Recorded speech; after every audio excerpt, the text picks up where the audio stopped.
Pierre Neigeon. Donc vous êtes vigneron? Je suis vigneron à Gevrey-Chambertin. Oui. D'accord. Donc ça fait combien de temps vous êtes à Ça fait quelques mois, je suis 5e génération maintenant. Un nouveau-né. Voilà, tout à fait, ça se voit. Alors, sur combien d'hectares vous travaillez? Quelles appellations? Alors le domaine s'étale sur 11 hectares et demi et est réparti sur toute la côte de Nuits. Donc on va de Marsanne-la-Côte jusqu'à Nuits-Saint-Georges, évidemment avec principalement des vignes sur Gevrey-Chambertin. Donc votre philosophie, votre démarche, votre approche du vin, et ce que vous voulez en tirer? On peut y passer des heures, Oui. mais pour être succinct, ce que je cherche dans un vin, c'est ce que je cherche en tant que consommateur, c'est du plaisir. Ce que je cherche en tant que vigneron, viticulteur, c'est de faire des vins le plus naturellement possible. Et ce que je cherche en tant que vinificateur, c'est d'exprimer le plus possible ce que sont mes vins et d'où ils viennent, leur terroir. Des micro-cuvées, combien de cuvées vous faites? On fait une bonne quarantaine de cuvées. Alors ici, c'est vrai qu'on fait des cuvées, c'est souvent des tout petits volumes. On fait 200, 300 bouteilles, des fois 600 bouteilles par vin. Ce qui fait qu'il n'y en a pas beaucoup de disponibles. Malheureusement. Malheureusement, oui. Il faut inventer quelque chose pour décupler. Mais non, c'est la rareté qui fait aussi le bonheur des choses. Donc on va goûter un de tes vins sur fût. Donc on va goûter un des grands crus du domaine, qui est une vigne familiale donc depuis plus de 70 ans maintenant, puisque c'était mon grand-père qui l'avait acheté. Et on est sur l'appellation Bonnemare. Donc Bonnemare, appellation mythique, grand cru de Chambol-Musigny, un des plus petits villages au niveau de la taille, et puis un des plus petits villages de la Côte de Nuits au nombre de ces grands crus, puisqu'il n'y a que 2 grands crus. Donc on est vraiment sur quelque chose d'assez unique. Et c'est le petit chéri, le petit adoré de la famille.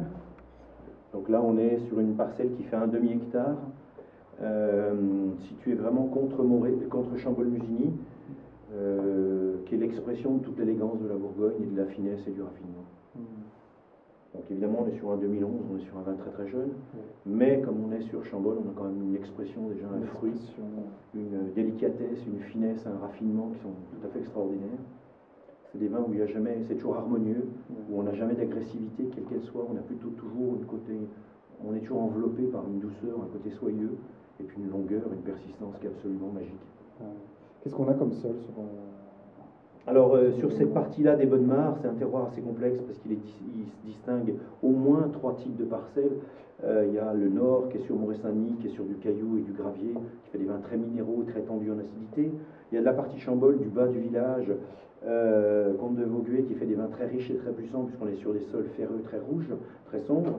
Et on a cette partie-là qui est au-dessus, en fait, où on est sur des marnes blanches. Donc là, on vient sur l'élégance, le raffinement, la classe et la complexité, mais avec un côté charmeur et fondu qui fait que le vin n'a jamais aucune agressivité et se montre toujours même jeune. Donc là, on goûte ce vin sur un fût neuf, en sachant que la cuvée fait 4 pièces et il sera composé de 50% de fût neuf, mais on sent quand même toute l'élégance du vin qui ressort, qui est déjà là, et il va très bien intégrer le bois très rapidement.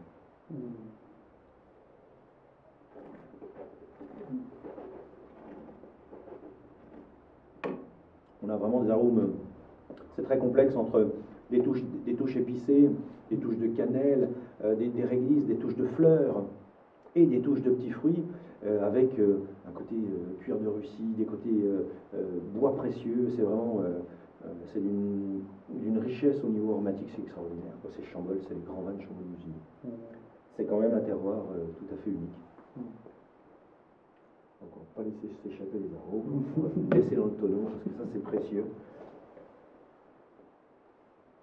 C'est que du plaisir, on prend le temps de le savourer. Ça laisse pas indifférent.